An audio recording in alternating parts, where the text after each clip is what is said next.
Meron po ba kayong alam na nagbibigay ng libreng soil analysis?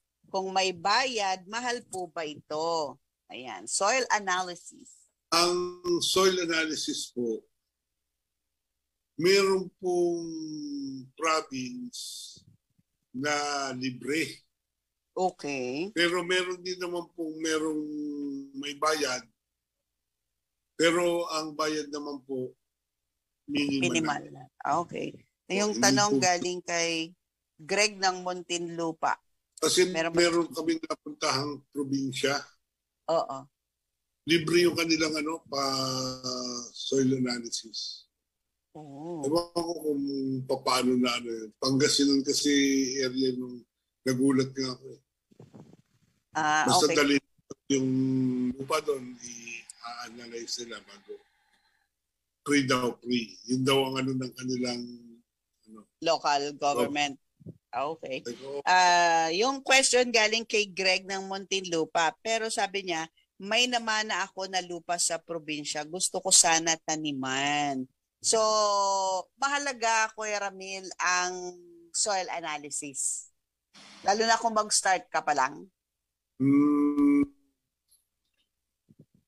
mahalaga rin naman. Kaya nga lang, ano makukompuse. Yung iba nakukompuse din eh. Okay. Kasi pag inano yan, yung analysis, ibibigay sa iyo yung mga recommended kung ano pwede mong itanim. Kung Opo. hindi mo gusto, iba yung gusto mong itanim. Okay. Mawawalan ka ng gana. Hindi naman ito gusto ko itanim eh. Kaya ako minsan, hindi na ako nagpapasoil analysis. Ang ginagawa mo? Taniman mo, bago bigyan mo na lang ng magandang alaga yung tanim mo, kung anong kailangan, bigay mo na lang ng ibigay. Nagbabago kasi naman yung yung soil mo pag depende kung ano Nako-condition. Oo. Nako-condition siya. So, di lagyan mo na ng maraming organic fertilizer, di ba? Kumbaga, i-recondition mo yung yung lupa mo na mismo. So, kapag kasi, sabi mo nga, pag nagpa-soil analysis ka, recommendation na yung bibigay sa'yo, di ba? Doon sa soil analysis, nakalagay na doon, dito yung potassium, phosphorus, kung gaano karami doon sa lupa, di ba? Parang yung mga nutrients.